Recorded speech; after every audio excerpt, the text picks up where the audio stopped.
Hello, hello. Can anybody hear me?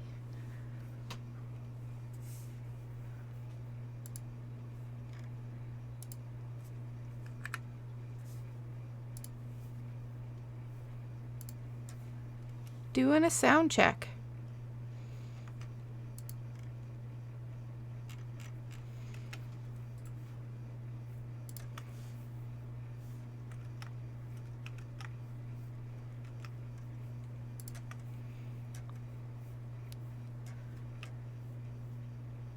And adding some sources.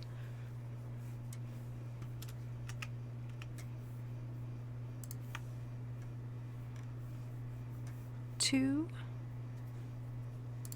the stream. Hopefully people can hear me. Today's topic is going to be Luclin, shrouded in mystery, the Lady of Shadows. She goes by many names. I'm going to discuss some of the history, some of the things that we know about her, and then I'm going to also discuss what I think it means, what the implications of the things that we know are. A bit of theory crafting. I welcome any theories of your own. For those of you who don't know me, if you're just tuning in for the first time, I am D, or Obsidian. I've been playing the EverQuest games since 2000. I am a giant lore nerd, and I like theory crafting lore and talking lore with people, which is why I started this stream. You can find me on the EQ and EQ2 Discords as Why Hello Thar, THAR. You can find me on YouTube and Twitch as Lore Warned. And I am just getting set up over here. All right.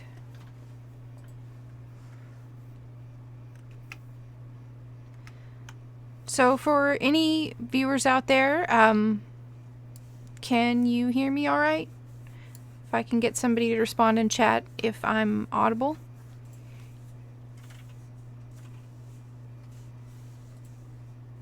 Checking my sound quality.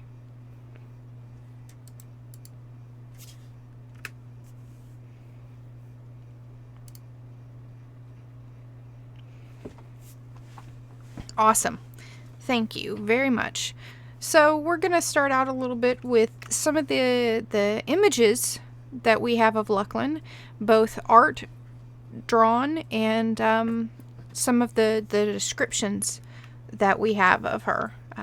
Our earliest description of Luclin comes from EverQuest 1. It actually comes from the websites. We did not see her in EQOA. And I'm just going to read this straight off from what it was on the website. Luclin, the Maiden of Shadows, rules the plane of shadow. She is short of stature, about 4'9", sleek and thin, with an elven body structure. Her short hair is a deep gray with long side locks down to her stomach. Her silver eyes have no pupils, and her skin is solid black. She wears black and gray robes, and a shadowy mist perpetually swirls around her feet. In one hand, she bears a massive silver and platinum staff, carved in the shape of two tendrils wrapping around one another to form two humanoid hands at the top. Floating just above the cupped palms of the hands is a small black orb whose surface has an iridescent sheen, similar to that of oil.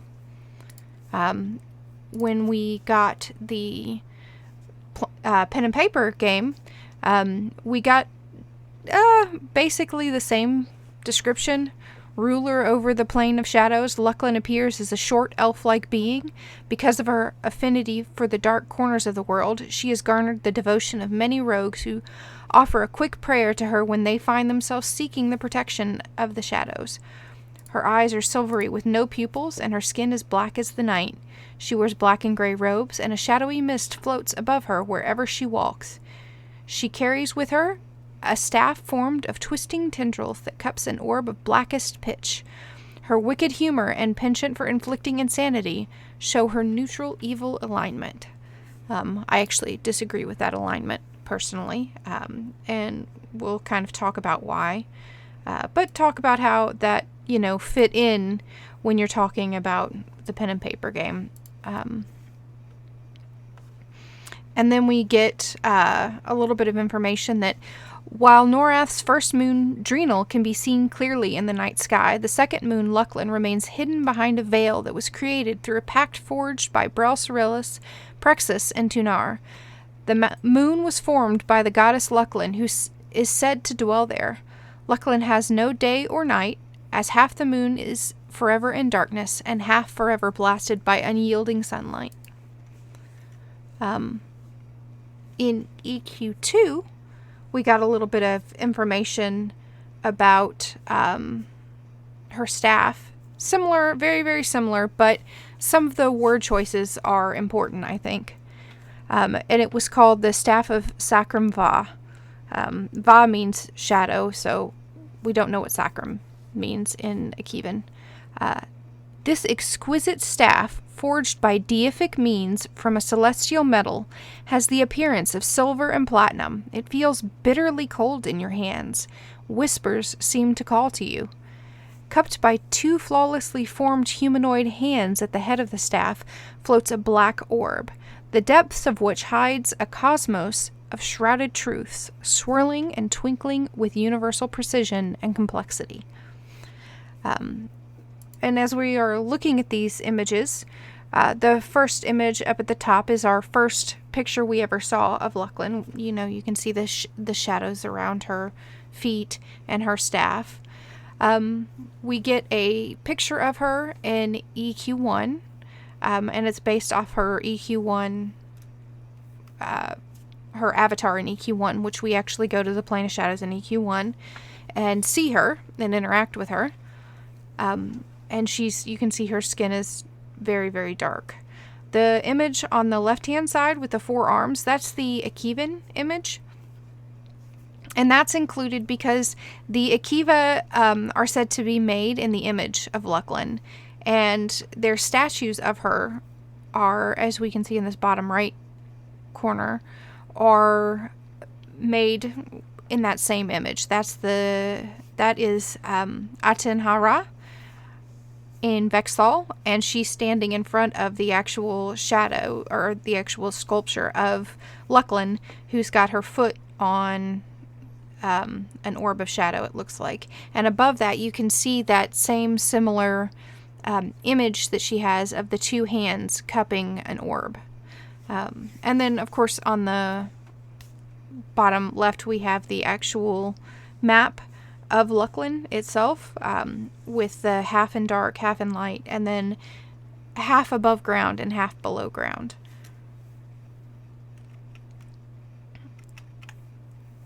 So she is the Maiden of Shadows. And in EQ1, when they released the Plane of Shadows, they actually added a fascinating, utterly and completely fascinating story about Luclin in there.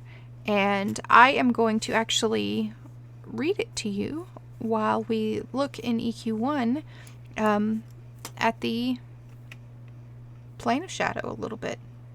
So give me just 1 second to switch over, get that set up.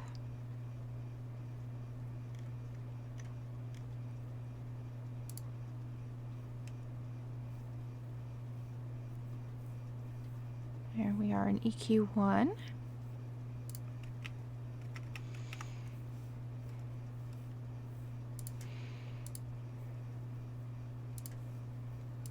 And as you can see, I use OneNote to take notes on things. So,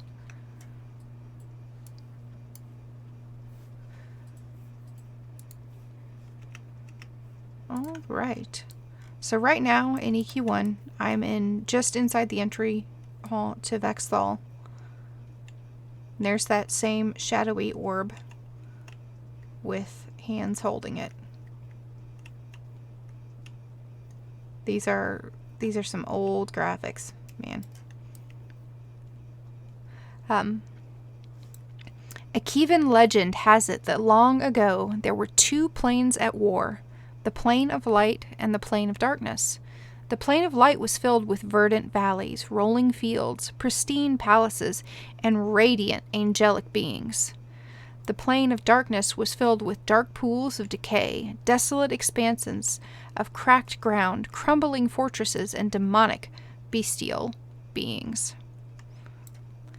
The planes generated countless warriors of fearsome strength, each wielding light or dark magic, and these warriors fought each other for countless years, dying and rising again through the powers of their planes. The forces of light could not overcome darkness, nor could darkness defeat light. The only reward for both sides was the constant sting of death and resurrection, and the pain of watching comrades suffer under the spells and swords of enemies. After the fiercest battle in the history of the two planes, 3/4 of the inhabitants of light and darkness had been slain. The leaders of both sides looked over the bodies of the fallen in sadness. And here's this statue. Oh, hey.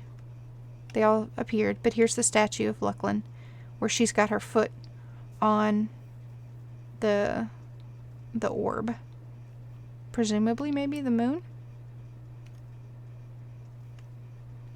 And this is Vexthal. And Vexthal guards the entrance to the Plane of Shadow, by the way. I can't look around a lot in in Vexthal, unfortunately, because I never got the key, and I have not gone back and gotten it again. But if you're looking here, you can see similarities in structure to what Vexthal looks like in EQ2. And look at the pool. It's a pool of corporeal shadow.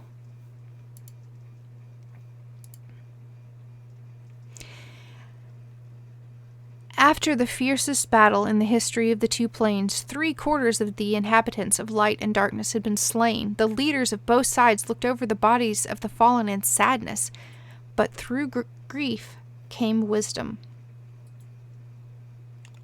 The leaders recognized no plane would ever win the eternal battle. Until the two sides could be reconciled, there would be only suffering. The greatest spellcasters from light and darkness met in concert and began the incantations that would alter their planes forever. We're heading now to the Plane of Shadow.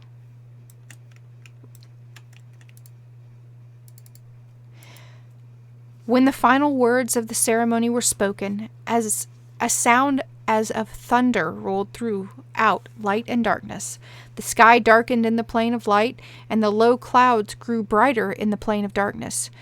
The trees in light began to wither. Tufts of grass began to sprout in the arid cracks of darkness.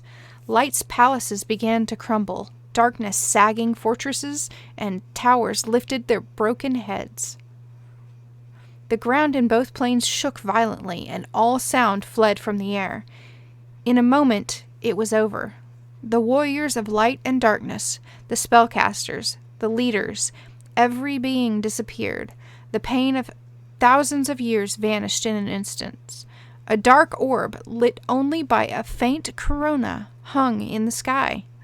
Dim flames, both light and dark, floated between intertwined trees, ruins, and fabrics.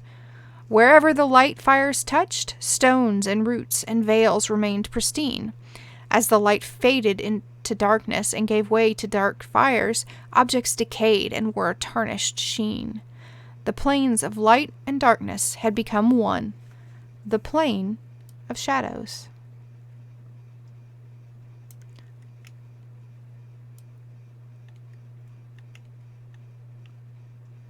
This is the plane of shadows in EQ1. And eventually I'll get myself killed as I wander around here. There's a lot of things that could kill me. I am not high enough level to meander around here. I'm not a big enough girl. But you can see how there's the light, the pristine light, and then the darkness of shadows. And we talked about that dark orb. In the new plane's heart, a chrysalis hung, a black cocoon embroidered with light. As it opened, Luclin was born into the world of shadow, alone except for the light and dark fires that still burned, reminders of the beings who once walked the plains of light and darkness. The child of angels and demons wandered the infant plain, reading the runes left scrawled on the remaining palaces and fortifications. She learned of the ancient war and peace accord that birthed her. She learned that without shadow, light and darkness will be forever at war, the sides surging back and forth across the face of time like phases of the moon. Luclin matured in understanding and nurtured the plane of shadow. Servants were born to her. In the absence of light, they wore the faces of their ancestors of darkness. When illuminated, their visages became angelic. They tended the light and dark fires and arranged the face of the plane such that shadows cast by the lights and objects would be pleasing to Luclin. So the servants are the Akiva, and you have the two forms. And this is one of the Akiva. What's interesting here is this is an updated Akiva model. We saw in the screenshots and in the in Vexthal you could see the other Akivans, and they did not have the eyes that quite looked like this or the fangs.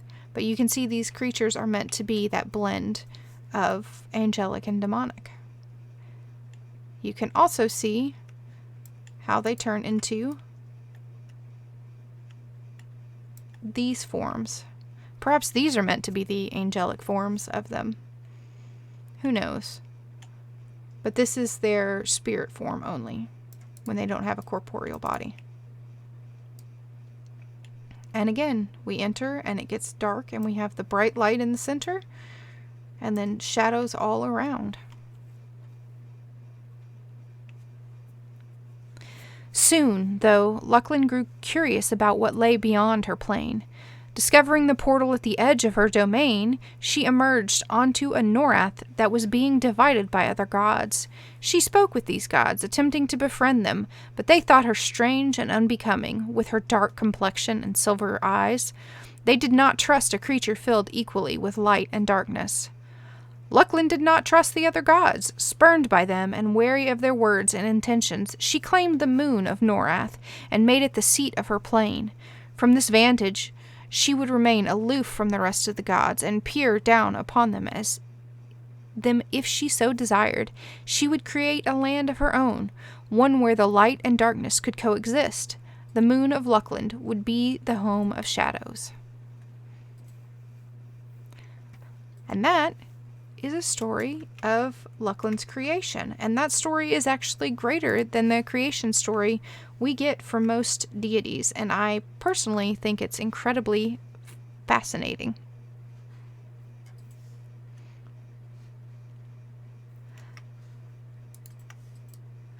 So I'm just going to run around here a little bit and look and tell you a little bit more. The Akiva are supposed to be androgynous. I don't think that was really well achieved in the art, personally, but they're supposed to be androgynous. Oh, hey, there's a shiny. Give me that shiny. Yeah, shiny. Yes, EQ1 got shinies, if you didn't know. Like EQ2 did. Oh, look, these have faces. Look at those faces. These guys look a little bit like the, tribunal. Which is interesting in its own. So this very gauzy, shadowy area. And I believe this was the direction I went last time and got killed. Yeah, this is totally the direction. So Akivans are meant to be, oh, see, here we go again. Dead. Look at that. I didn't get dead by that last time.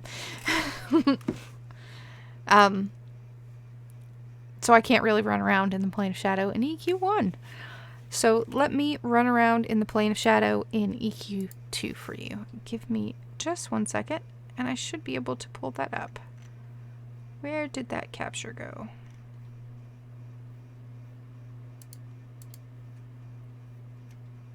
Oh, that's right, I had to add it.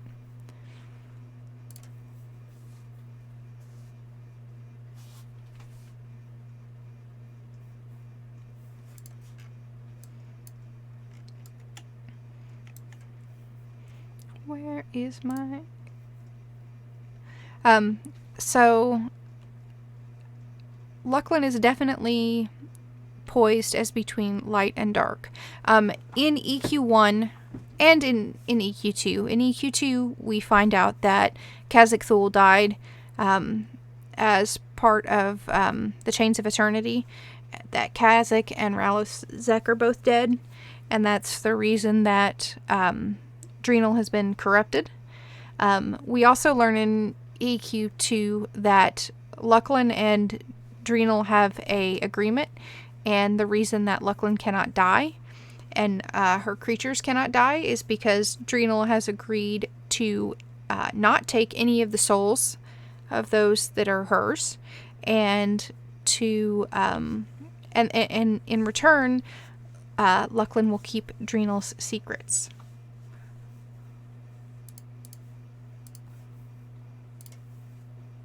So let me pull up the video I took of Plane of Shadow. You can only, well, unless you are raiding, you can only enter Plane of Shadow once in EQ1. Hi, Nadaj! So let me mute this. There we go. And make it big. This is Plane of Shadow in EQ2, where I went through it with my character, Zarithia. It looks a bit different. That's about what you would expect. Luclin itself, the physical seat of her plane was shattered, so I would expect it to be fragmented. And as well, we know her actual domain power was shattered by the gods pulling away from Norath, which we assume that she agrees to. It does make me, yeah, it absolutely makes me wonder about Drenal's secrets. He's definitely got something hidden. But yeah, the Akiva don't speak standard language, or they didn't. That's actually what their civil war was about speaking only the fleshless tongue or speaking mortal tongues. They are planar creations.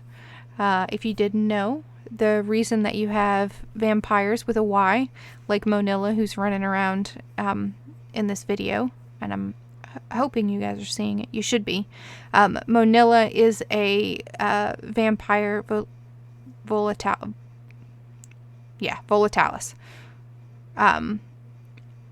She is a vampire that was made. Basically, Valdenov Zafir did experiments on Akivan blood, which is planar blood, and created the vampires with a Y on Luclin. And those with wings are the vampires who have actually fed on Akivans or partaken of Akivan blood once being transformed. I'm pretty sure Drenal cheats at a lot of stuff.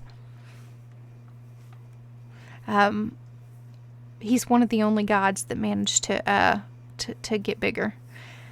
One of the interesting things about the plane of, or about Luclin itself, the moon, is that the Akivans actually corrupt the spiritual nature. And we find this out in EQ2 as we talk to the different NPCs, and they tell us that the spiritual Imperia is being corrupted by the Akivans and their resurrection cycle and the things that they do.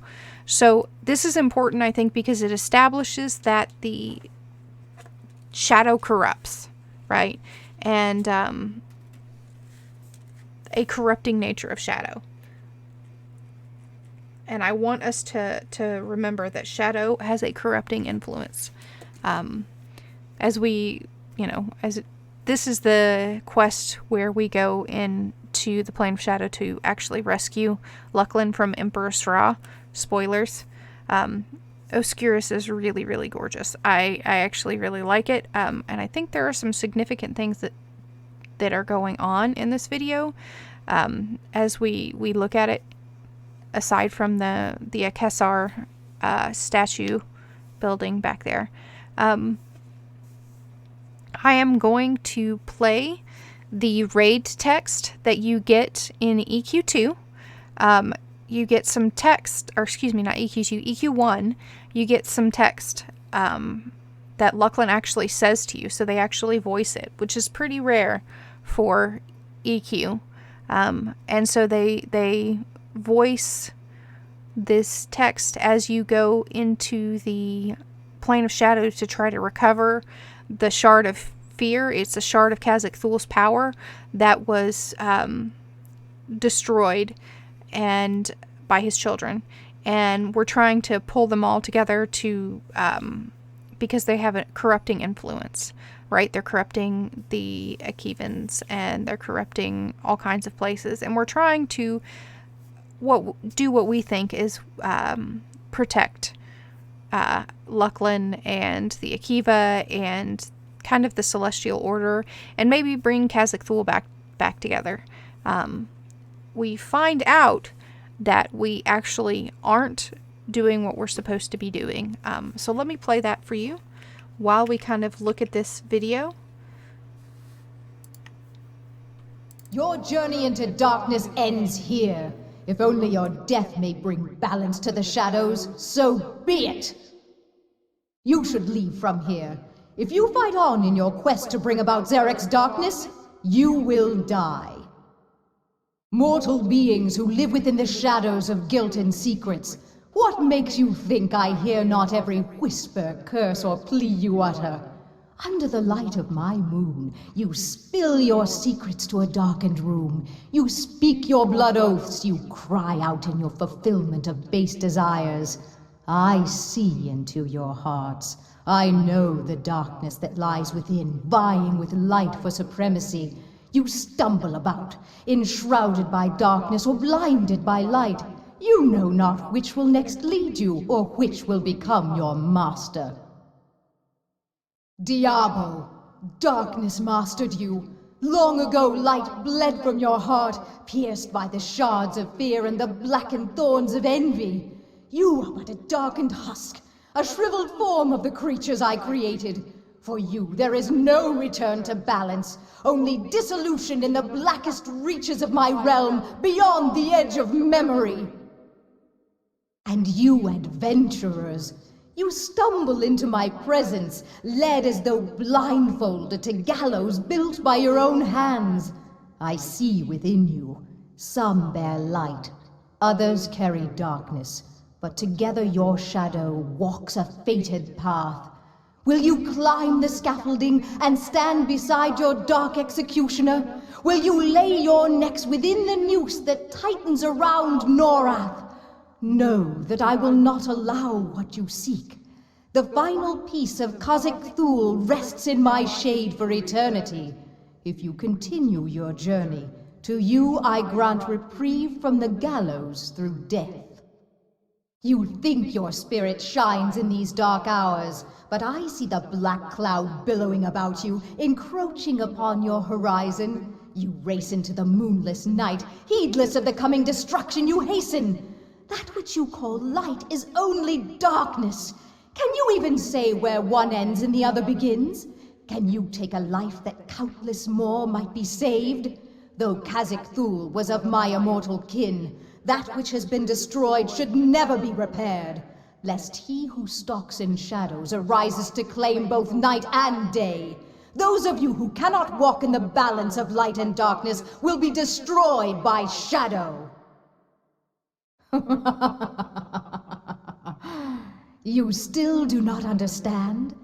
The hand of darkness guided you here, stretched you out like mindless digits to grasp for itself that which should never be taken. Kelalor Talaris, stand before your goddess. You are the palm of your master, the black hand of many names. You reach for coin but grab hold of Norath's destruction. Do you even know whom you serve? Long ago it ceased to be I. Now your death will serve Norath as a reminder of the cost of allegiance to Zarek. Adventurers, your courage and strength may be useful to me, but no more will I trifle with you while you remain cloaked in ignorance. If you seek to lift the veil, I await you in my chambers. In another age, before even your races crawled upon the surface of Norath, I heard the Alarans praying in their strange tongues under the light of my moon. They cowered beneath the silver eye and the black sky, and they dreaded the glimpse of winged forms flitting across its face. In this strange land, fear lurked beneath every rock and within every shadow. Even as their gods lay dead and buried, the Alarans' fear lived, growing stronger just beyond their vision. Though they could not speak its name, I knew it. Even in the darkest twilight recesses of thought, I am there. I have seen where it lives, behind the brave countenance or facile smile. Lupex, the unspoken. It has been called many things, but its true name is Zarek, the phantasm of unspeakable fear, the fear without name. It waits in the heart of Kazak's crystal, drawing facets of fear unto itself, becoming a god more powerful than Kazakh ever was. It ends here. This piece of Kazakh Thule will never leave this chamber. If you trek further upon your dark path, I offer you no leniency. You forfeit your life as Kelalor did when he made a pact with Zarek. But there is yet a chance to atone for your misdeeds. In due time, I shall open the way into the heart of fear. Leave here and return to your lands below. Concern yourself not with my realm, for my servants and I shall return it to equilibrium. Await the time to confront Zarek. Prepare your minds. Be not fooled by the path of light or darkness, for one is often the other. Instead, walk upon the path of shadows and know that I hear your thoughts and am with you in the gray. Be ready when I call upon you to walk the path of shadow.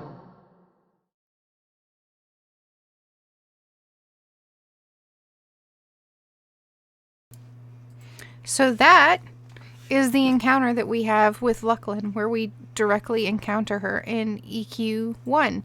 And Zarek is an ancient darkness, an ancient god of fear, a more primal god of fear and destruction. And he's been hiding as different characters, and he wants to seize Kazakh Thule's power so that he can become the new god of fear.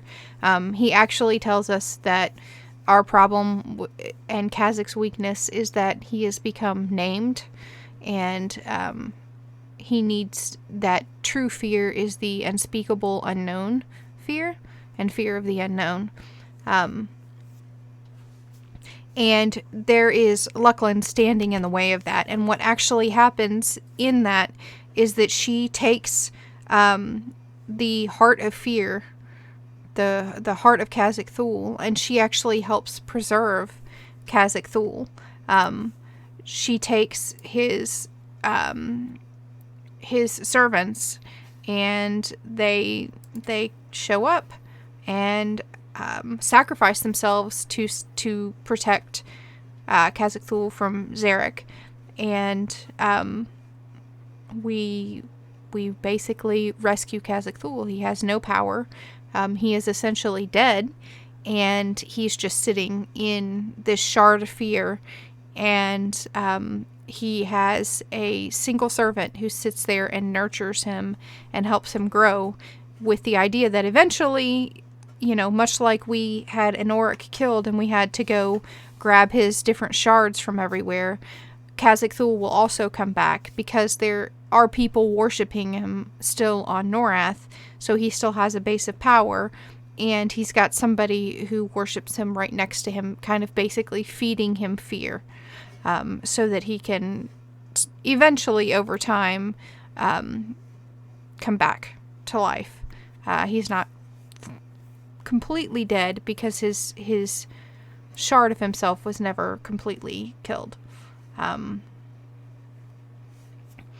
Kelalor Talaris is one of her, is one of the Akivans who we were following, and Diabo is Diabo Vazin Velis. Diabo itself means master, and Diabo was driven mad by the influence of fear there, and they are trying to break in the the doors of Luclin's chamber, which is where she's hidden the Heart of Fear. And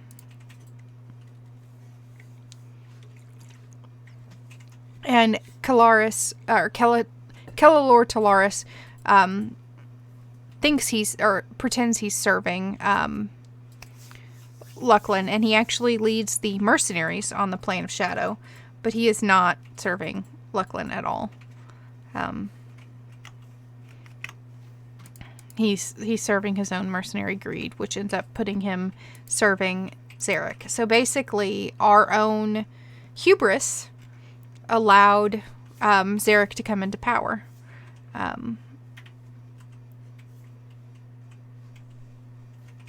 Let's see, and we also deal with the shadow of Khazad-dûm, or I mean, a shadow of Luclin. Excuse me.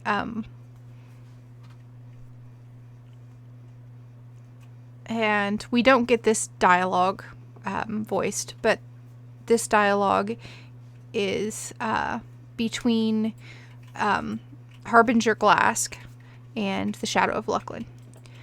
What strength resides in such fragile mortal beings? Harbinger Glask, arise and weep no more.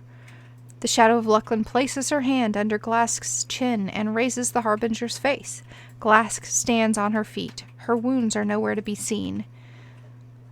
The shadow of Luclin shouts, "Your god rests. He shall slumber for a time before he awakes and grows restless. His essence will flow, the seeds of fear will be sown, his children will mature as they did before, and you will watch over them." The Harbinger shouts, "But what could I do for them? I have already failed their father." The shadow of Luclin shouts, "No, you have given him peace, the peace of unknowing before the striving begins anew. There will come a time like this when Khazad-dûm begins to awaken. You will join with him, become one, and soothe his anguish. You will let him rest once more, and again, for as long as the heart of fear beats with life and the essence of Khazad pumps its full circuit." Harbinger Glask averts her gaze from Luclin's imposing shadow. She responds with her eyes tightly shut. "I will do this for my god. I will do this that I may again see Khazad-dûm." The shadow of Luclin shouts, "I will leave my servants with you. They will protect you and care for you. When the time comes, they will do for you what you might not have the heart to do for yourself." The shadow of Luclin says, "Adventurers, you have walked the path I set before you. The light still shines upon Norath, untarnished by Zarek's darkness. Khazad-dûm remains asleep, but the world still has need of fear. This crystal shall remain its heart. It shall be a reminder of the folly of gods and mortals, a remembrance of the ambition and gullibility that almost destroyed us all. But it shall also be a monument to the gods and mortals who rose above their mistakes, stood against the darkness, and atoned for their misdeeds. None shall be forgotten. Moral, Terrace, Ralos, Riken, and the triune god, Zarek, this is their monument, and yours." Luclin turns back to Harbinger Glask. "And this is now your home, Harbinger Glask. If you ever need of me, or your anguish becomes too much to bear, cry out to me, and I will come to you. Your days might be endless, and your burden heavy, but you will never be alone as long as we both keep watch over Khazad-dûm." Harbinger Glask kneels before Luclin. "I will do this, Lady of Shadow. I will do this for my god." The shadow of Luclin shouts, "Why tarry here, adventurers? Your part has been played. The long journey is over. Go out into the bright world of Norath, where the light still shines and there is always another adventure to be found just beyond the next hill." So, there is Luclin. Oh, thank you for the raid. Very, very much. I appreciate it, Nessie Tetchy, if I pronounced your name right. But there we have the shadow of Luclin. And I think this is important and critical, because I think what this shows is we know that Luclin is a liminal power. She is the in-between. She is in between light and dark, in between the truth and the lies. And I think that her power is that she is the god of the in-between space between chaos and order. I think the plane of shadows lies between void and creation. As we were watching the video on the screen right now, we're fighting Emperor Sra, who has taken Luclin's power. Luclin was trapped in her, or her power was kept in that scepter, much like how Lannis Taville's power was kept in the Sword of the Blood Moon. So too was Luclin's kept in her staff, and by being impaled with her staff, Sra has kind of become one with Luclin's power and is drawing on it as Shadow basically grows again. And I think that Luclin is the goddess who exists kind of as the doorstep in between Norath and the Void. If you looked at the images, you saw lots of images that looked like black holes, right? When we were looking up and down, and that's one of the reasons when I made the video, I focused so much on those black holes, because that's what I think. Those black holes kind of lead into the void. When I described those orbs earlier, the orbs on her staff, it was said to the depths of which hides a cosmos of shrouded truths, and swirling and twinkling with universal precision and complexity, right? And it's cold, like the cold of space. I think that Luclin is kind of our protection against the void. And that's why she could function in EQ2, if you come from EQ1 and don't know. In EQ2, Luclin is destroyed, and it's destroyed by the Dresselic crystal, courtesy of Relosec and Solusec Ro, and then we actually put it back together using Carathim and Rowan Thyr, and that's how we trap Carathim. So again, we show that the world is imbalanced, and it absolutely was imbalanced. You had this great overarching evil, Carathim, and by putting back together Luclin, by empowering Luclin again, we are able to start kind of restoring the balance. I don't think you can argue in EQ2 that we haven't gone too far towards chaos. I think we saw a lot of that push towards chaos. And slowly what's happened over time is adventurers have started to, bit by bit and piece by piece, bring the light, right? Bring us back towards order. Here's your spoilers if you didn't know this. That's Opal Darkbriar right there. She's my girl. But we can kind of see the statue there. The statue, interestingly enough to me, also looks like the statue that you see in EQ1 with the Telosia. If you got the Telosian staff. It's not exactly the same, but it is very similar. We know that Norath existed before. We have the Norath that was, before the Norath that we occupy, before the gods of influence and nature that we know now. And I think that Luclin was born of that earlier world that is mostly destroyed, but we see bits and pieces of it. We see the Shilliskin, we see the Glawfey, we see we have beings like Mayong Mistmore who saw the dragons first arriving. The Shilliskin are said to have they share something, or share a background or something like that, with the Taliban or the Aberrants. And the Aberrants look a whole lot like Praxis, right? But they are clearly beings of fear. Maybe they were made by Zarek, right? And, they're trying to build not Khazak Thul, or maybe they were trying to follow Zarek and now try to follow Khazak Thul. And here's Luclin herself as she grows and empowers herself, because now that her domain the moon has been put back together, she can actually reconstitute her avatar, basically. Again, remember that the gods cannot be destroyed unless they're destroyed in their soul home, basically. Also interesting in this is Shra, Emperor Shraza, is described as being a destroyer of realities, too, which I thought was interesting.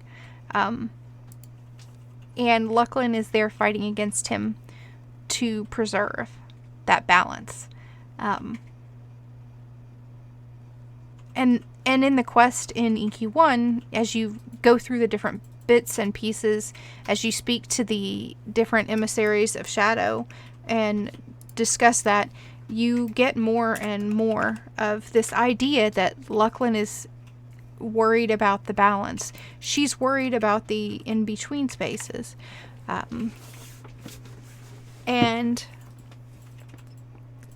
But see, Quellius wants peace. Luclin doesn't want peace. Luclin or tranquility. She just wants balance, right? This is why her, originally the Akiva, her creation, had the Akel Hara, and Akel Hara tended towards more order, right?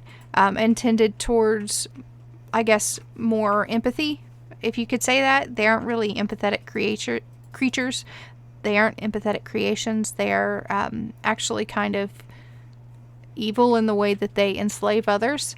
And see right there, do you see that how that looks like in the center? It looks like a black hole. So you're right.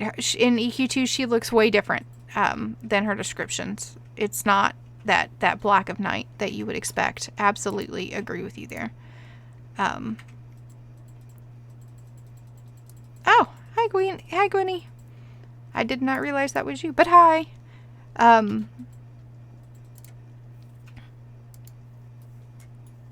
But she, I lost my train of thought for a second there, doing too many things. They aren't concerned with peace, they are concerned with balance. So Akel Hara was the more benign of the two, I guess, and she created her shadow, Aten Hara, and Aten Hara. Good night, Nessie. Thank you again for the raid. Aten Hara is the one who leads everything towards discord, and she destroys a bunch of things. And that's kind of what we see happening. Let me get this video out of the way.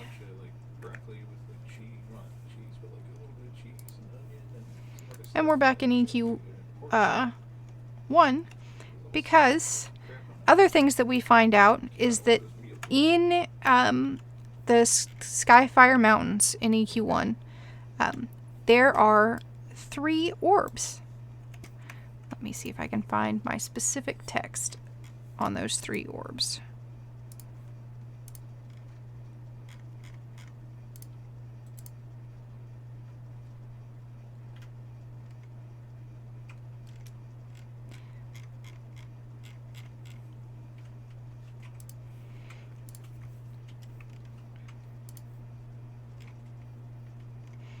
So what happens in EQ1 is the Combine Empire comes back. The Sarnak Fortress of Gorowyn gets created, and the Combine settles in the Dreadlands, and their settlement in the Dreadlands really starts to look like the settlement we have in EQ2 of the Combine Empire. But as they are meandering around and doing what they do, they say, "We have found 3 large magical orbs in the area. They seem to be ancient and are resonating with intense power. Investigation has been slow, however. Our expeditions are being harried by ratmen."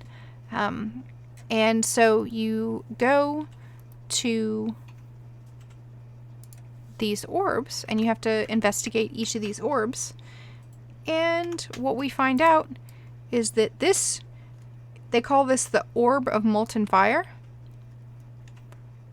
Probably something along the lines of Ro, right?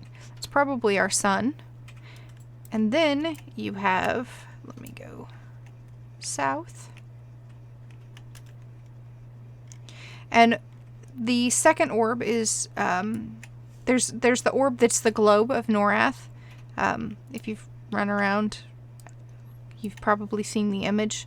It's very pixelated because this is, the first expansion. This is 2000 era graphics. I have not run around the new Skyfire Mountains. It might look better. But again, I am entirely too low level to do so.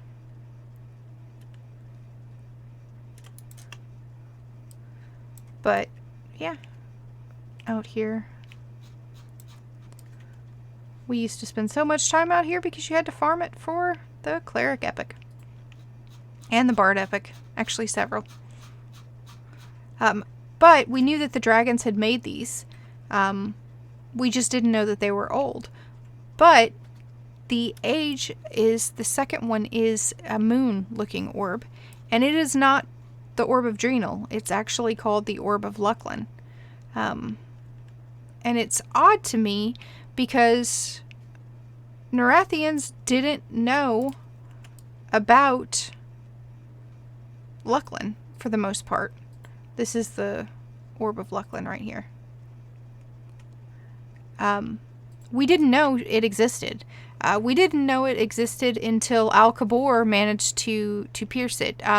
So during the era of the Combine Empire, some members of the Combine Empire figured it out and were able to use to teleport there.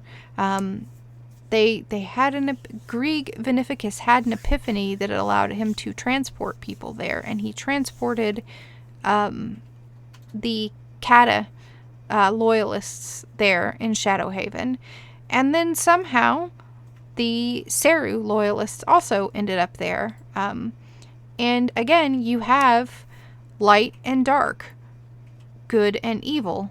I would argue that the fascist nature of Seru makes Seru evil, and the democratic perspective of Kata made the Kata loyalists good. But they also settle on opposite sides of the moon. Seru settles on the light side, near Mara Seru in the bright, and if you've been there in EQ2, you can see that it's also very, very bright still, and it's on the light side. Speaking of EQ2, now that I've got this second orb and you can see that it is the moon, and it is the moon of Luclin, it is not the moon of Drenal, which was the moon that we saw. Yeah, the globe is activated, but nothing occurs.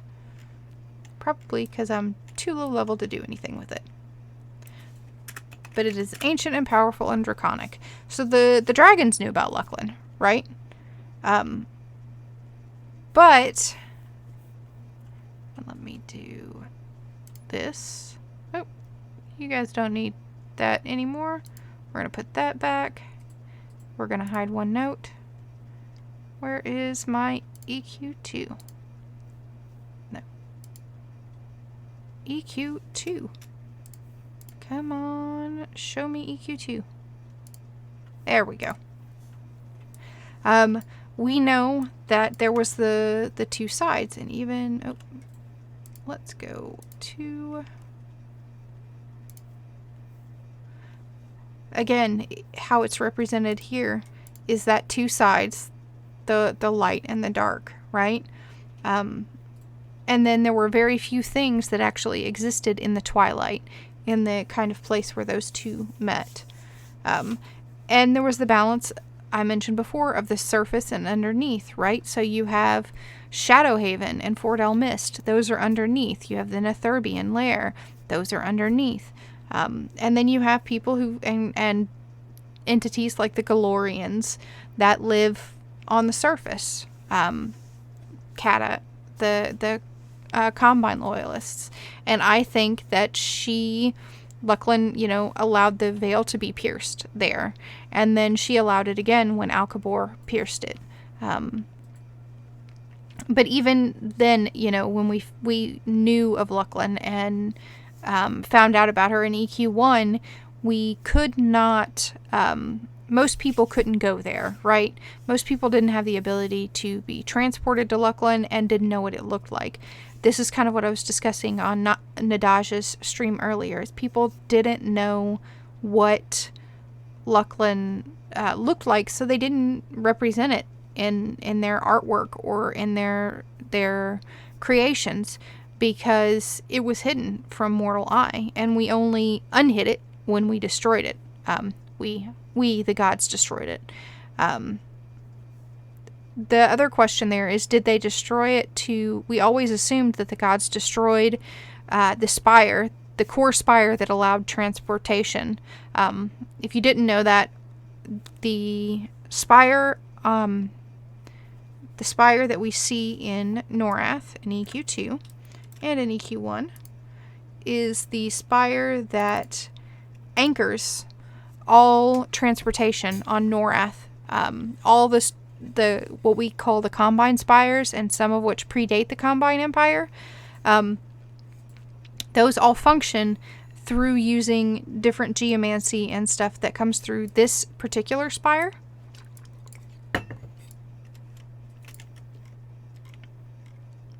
On Luclin. And in EQ1, it is more heavily guarded by the dark spirits, which you can see down here, the specters. We don't know who created it, when it was created, or anything else like that. But again, this goes into that idea that there was a Norath before, and they were the ones who set up the teleportation networks.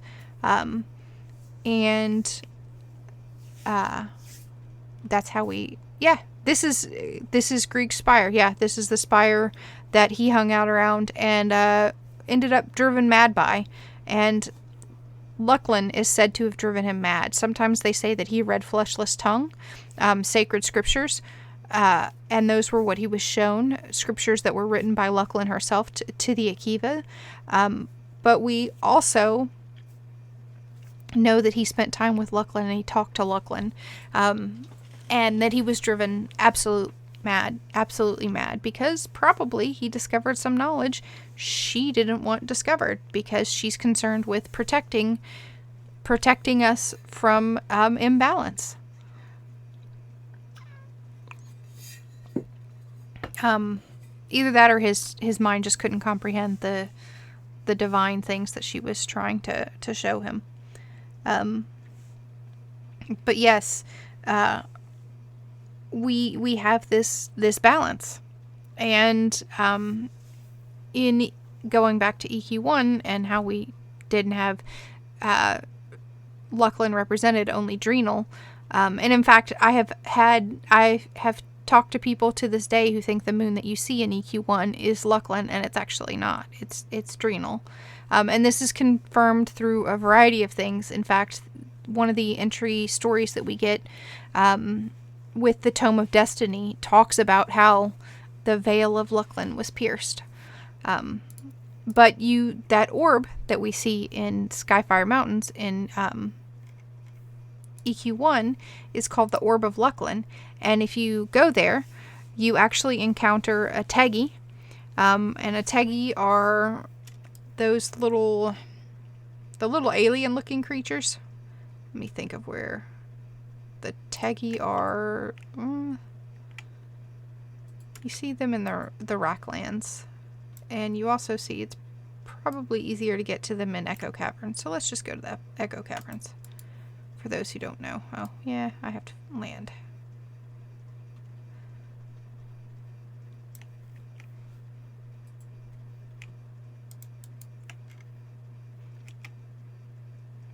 Does anybody have any questions so far? Yeah, I use both EQ1 and EQ2, Pock. Thanks for joining me. I like to go between the two games. I have EQ1. I still play EQ1. Not as consistently as I play EQ2, but I do play them both. Also, if anybody has questions, feedback, things like that, and they want to talk to me, you can send me tells. I'm on Antonia Bale in EQ2, and Zigany in EQ1. And you can see Zyrithia, my character name, is up here in this top corner. I also play as D, the letter D, with 3 eyes after it. So you can send me tells, and that's why my screen is blocked off here. It's also because I am in role-playing guilds, and I role-play, and I have channels, and I don't want anybody to get harassed, and also not everything is meant to be public. So I just protect the people that I interact with. But the taggy, and again we're below ground here. Is that the right cave? It is the right cave, yep.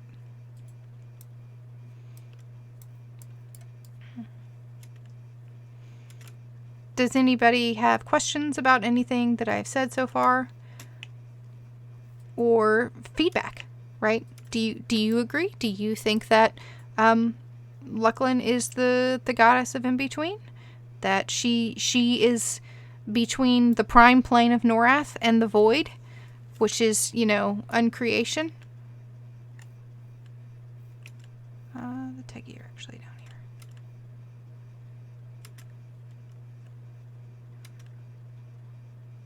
I flew too far. It's okay, we'll backtrack.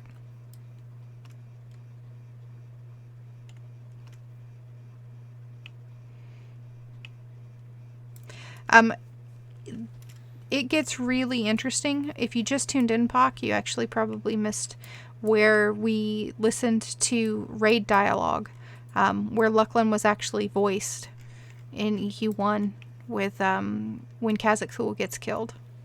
So these are the Teggy. And we meet one of these Teggy in the Skyfire Mountains in EQ1. And he's getting killed now.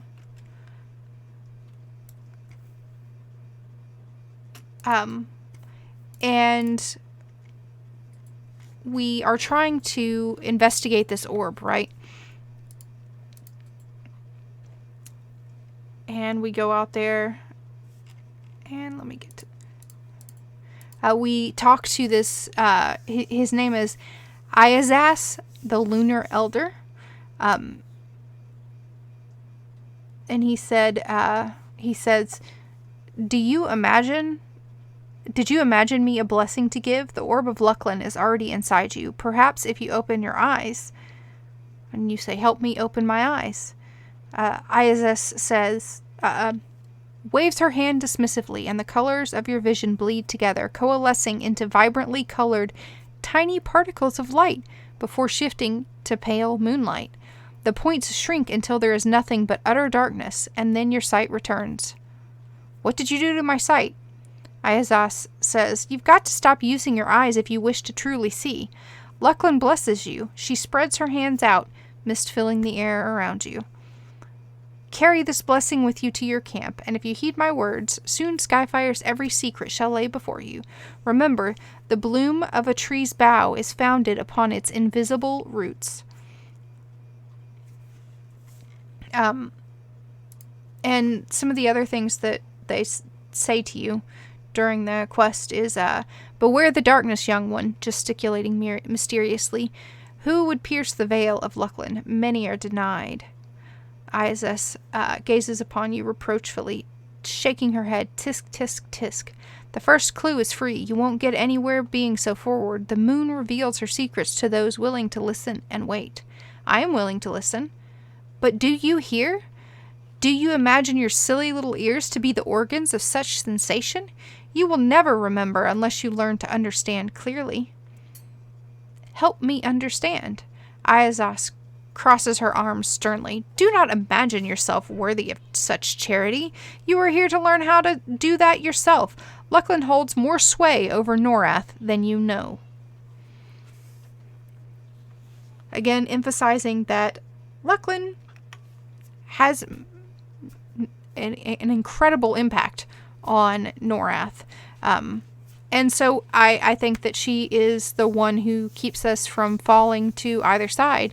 And that is critical with the absence of Rowan Thier, right? Rowan Thier is the sentinel of balance. We know that we've lost at least 4 gods. If you believe the Alarans existed in EQ1 and in EQ2, then you would say more than 4 gods, right? Because the Alaran gods mostly died too. And Zarek is an ancient evil, right? In my previous streams, I've talked about the Zulos, or the Julos, and how I think that they were created by Zul'Varian, and that Bertoxulus rose to take power from the Zulos. He was one of the Zulos himself, and that's how we got Rowan Thier and Ronset Knife, when Anashti was killed or banished. And I think that Luclin is our liminal lady. She is the one who protects us. And we keep getting that. She's, I was talking to people and they were saying that she has nothing to do with the void, and shadow has nothing to do with the void. And I was arguing that it does, because when we see shadow magic in EQ2 repeatedly, we see it have this corrupting effect. So let me pull up Doomhilda.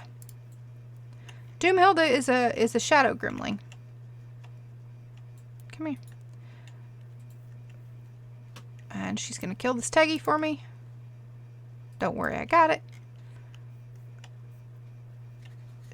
Look at the shadow. The shadow has definitely corrupted her.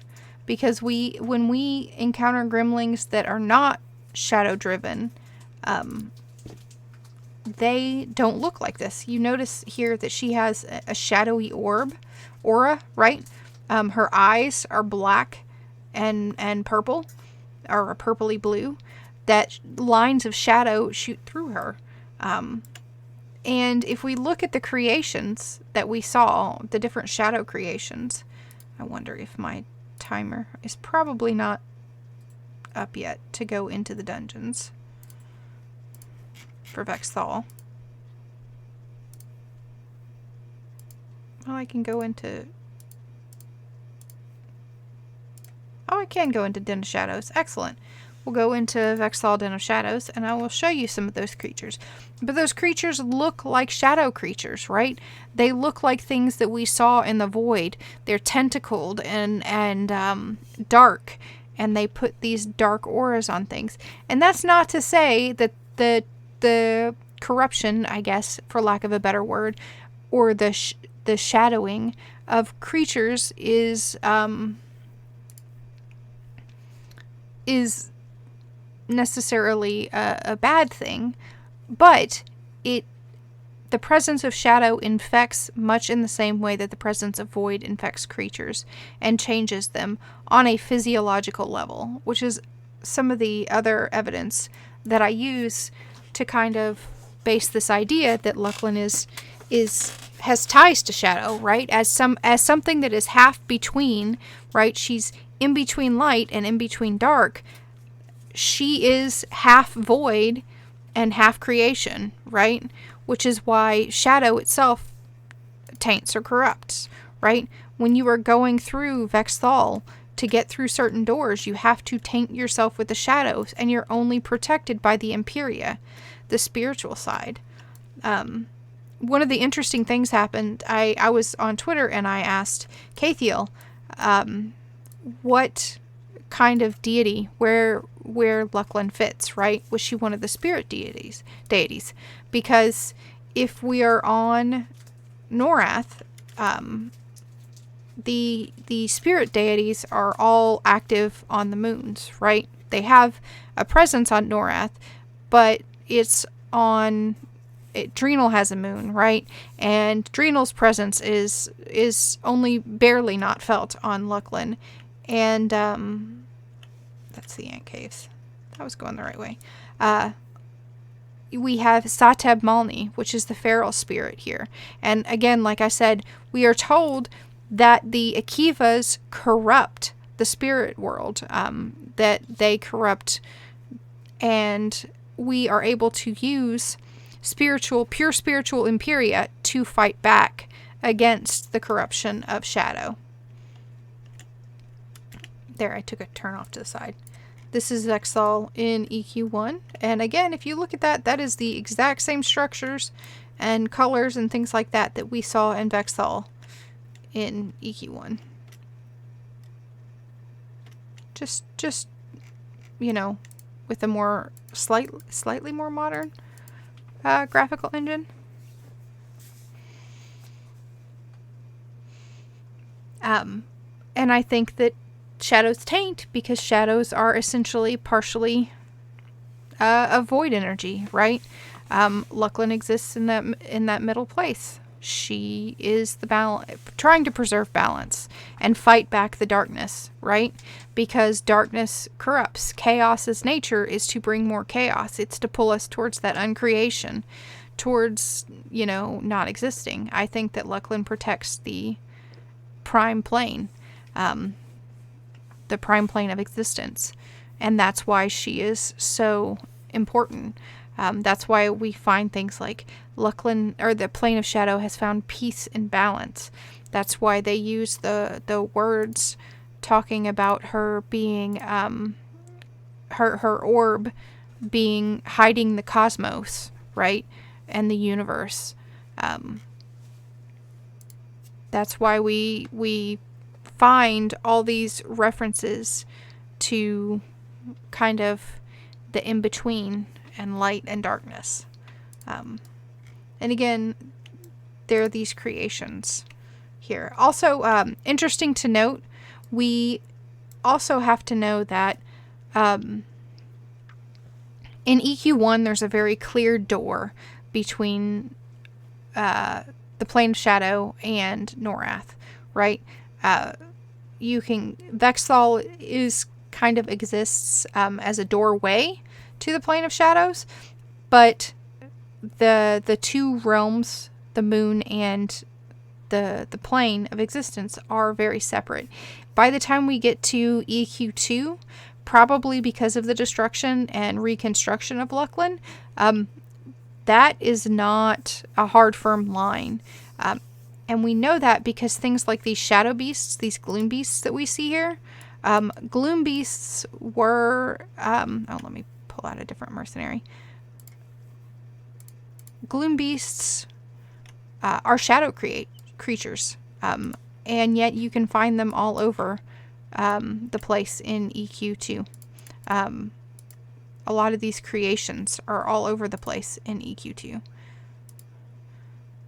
And so as I kill the Sebin Lasher, does anybody remember where else we see a model that looks like that in EQ2?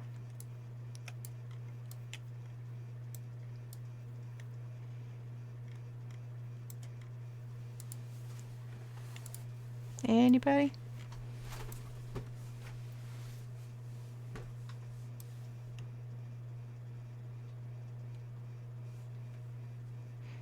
You do see some of the Lashers in Rivervale. There's another place that we went to in recent history.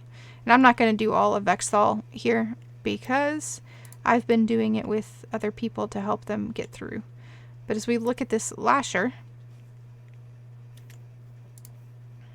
where is it?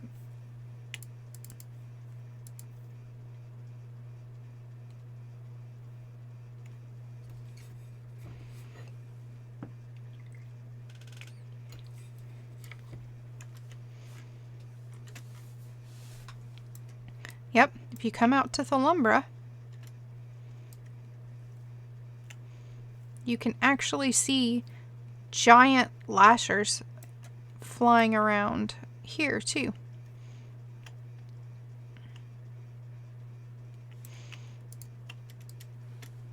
And we know things here. See? Which reminds me, I've got the Cephalex book. I just don't have it right in front of me right now. But you could see giant ones flying around out here as part of the art.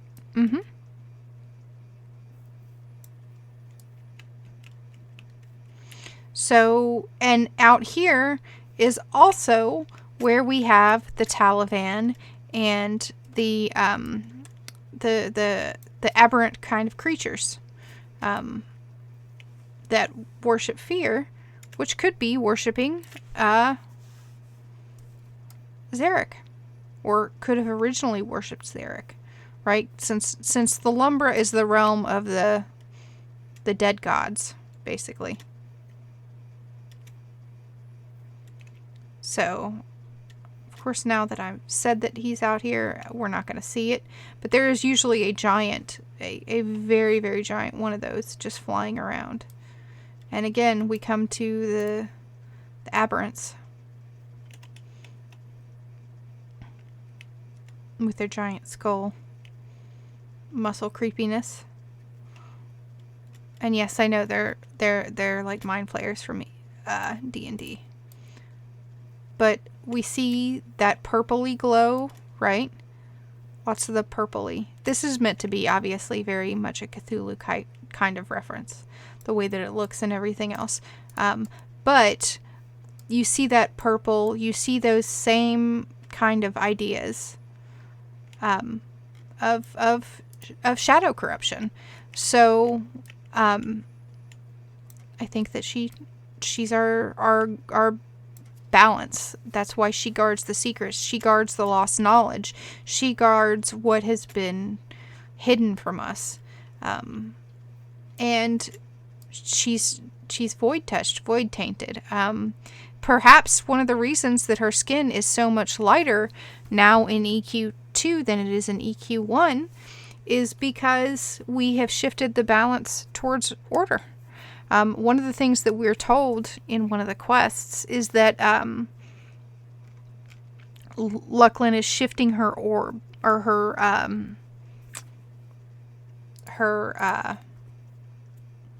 the word will come to me in a minute.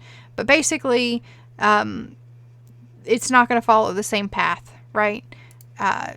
It's going to move around. Let me make sure I'm doing this right. And in EQ1,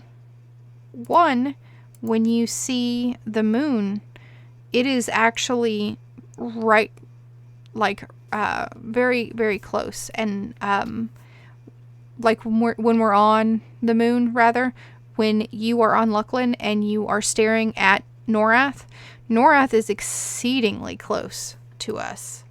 Let me get to a shadow place. Let's see. Let's go to Shadeweaver's Thicket.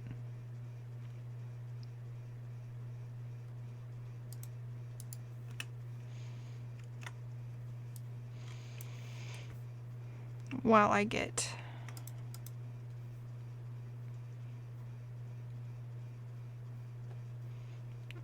an EQ1, let's see where I can go on the moon. Grimling Forest. Sure. That's a pretty decent parallel.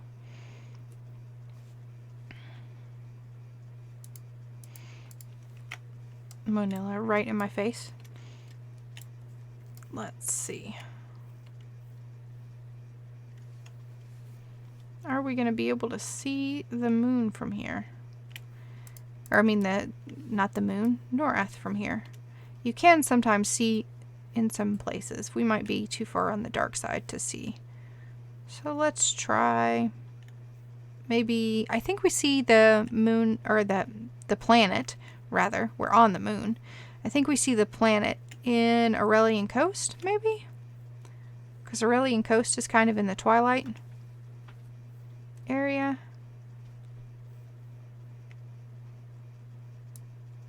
If anybody remembers, please let me know. I know we see the moon somewhere. Or the planet. It's not in Charval, I don't believe. Definitely not in Echo Caverns. Could be in the Savage Weald. Let's check the Savage Weald. while I get myself to Grimling Forest in EQ1.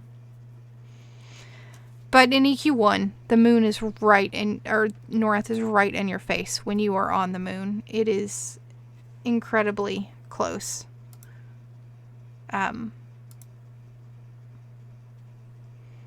It is... Luclin orbits very, very close to Norath in EQ1. And what happens is we enter a time of darkness, right? In between EQ1 and EQ2, we enter a time of darkness and a time of turmoil. And you kind of do that in EQ1 as well. We're just at the start of it in EQ1. And they tell us that Luclin's orbit is changing. And what happens is she's pulled more towards the dark side of things. Ring of Grimling.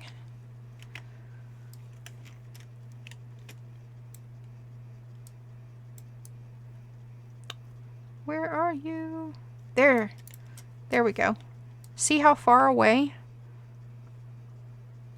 I don't think she does type. I think Monilla just claws. But see how far Norath is from Luclin? If we go, if she'll actually go, come on. I fizzled. I don't miss fizzles.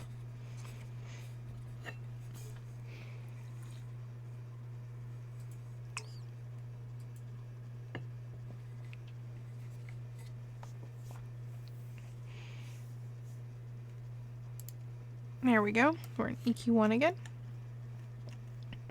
And we're in the Grimling Forest. And hopefully we'll see Norath here in a minute. I do not remember how well we saw it. Let me do...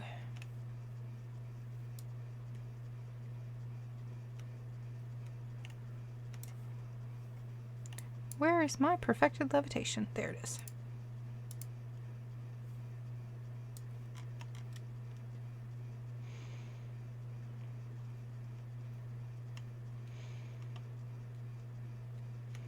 When you see Norath in EQ1, it is gigantic.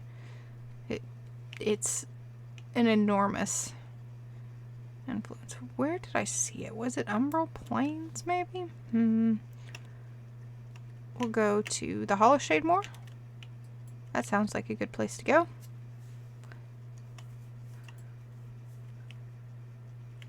You can kind of see the similarities. The Savage Weald is, interestingly enough, a very strong parallel. Very similar to the Grimling Forest in EQ1.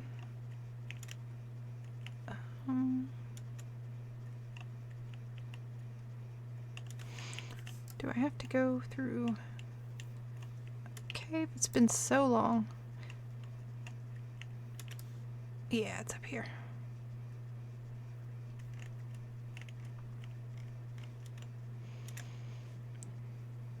Been a very long time since I ran around a lot on the moon in EQ1.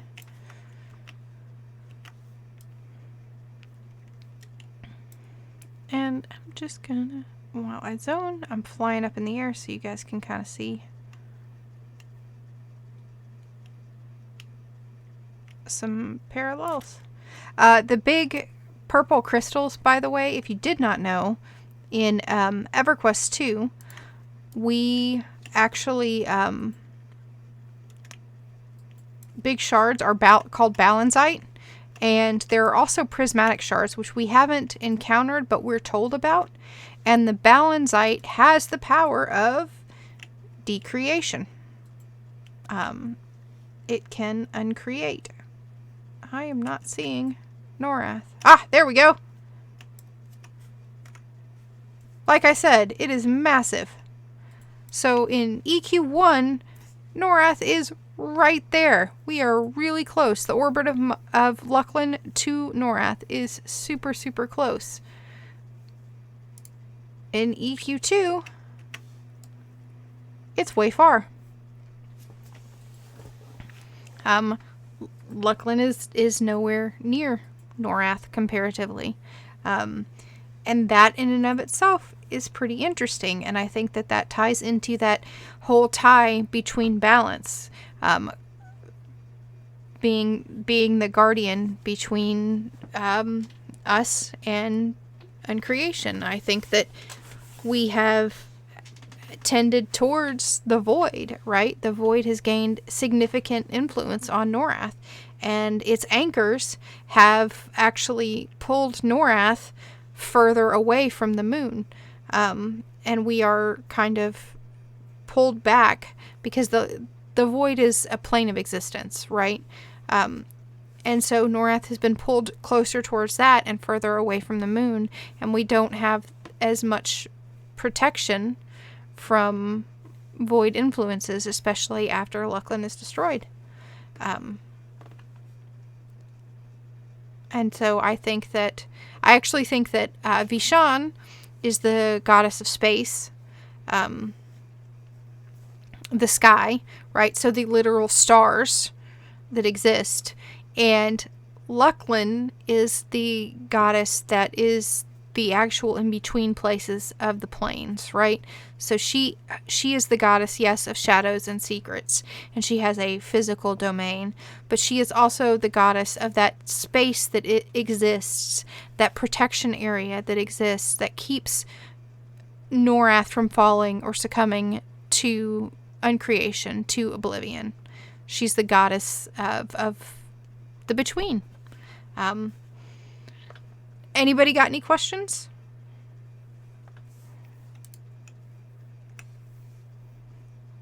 Or anything that they specifically want to see?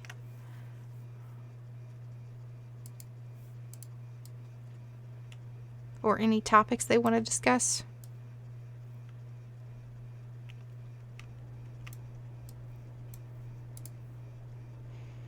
Our poor sonic wolves are missing in EQ2. They become fiends. Again, the idea of something corrupting them.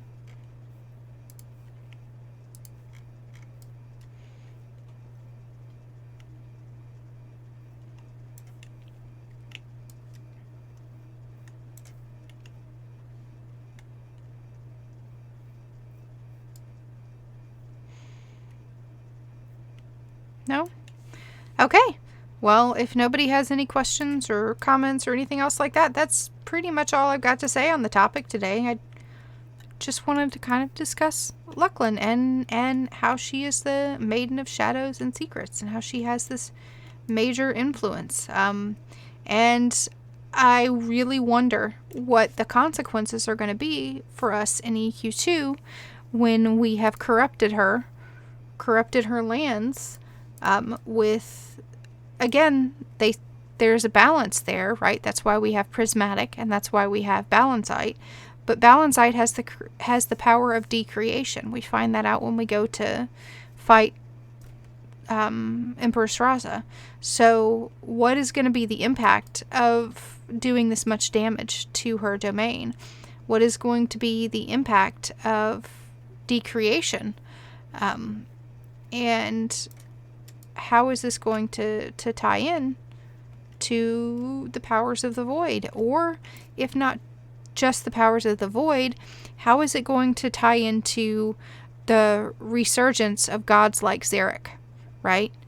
What eldritch horrors might await us from the past, right?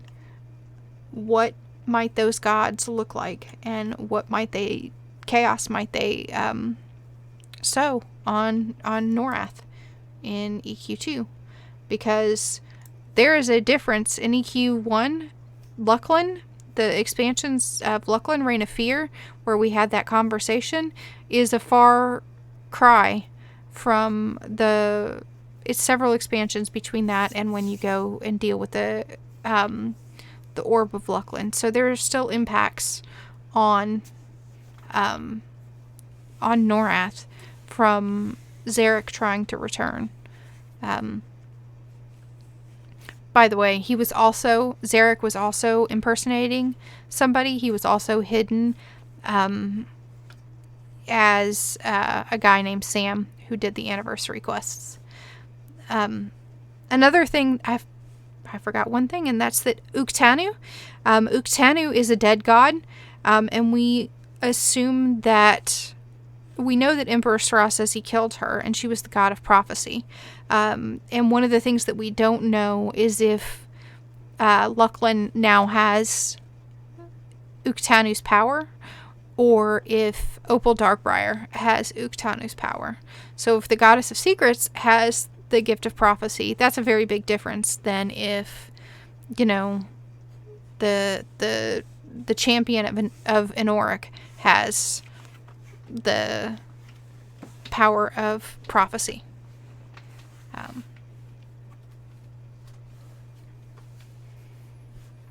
So I am going to end stream here, since nobody has any more questions or comments. Smash that follow button.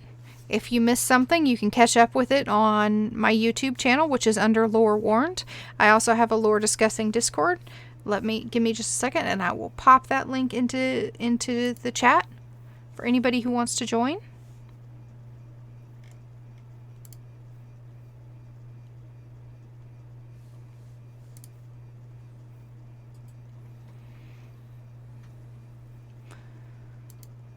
Okay, give me just one second.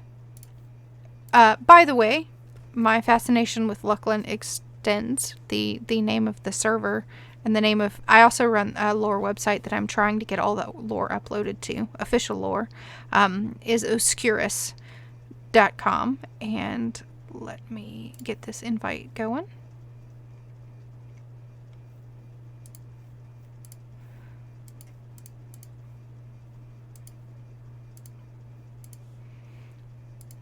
Alright. There's the link to the Discord if you have an interest in the Discord. And you're already here, so please smash that follow. I'm trying to hit affiliate. I gotta get up to 50. I'm not there yet. And give me just one second, and I will put the YouTube channel link in there as well for anybody who wants to catch up on the stuff that I've done in the past. I'm also going to start producing some videos that will only go up on the YouTube. Mostly because they fit better in a video format than they do as a whole stream.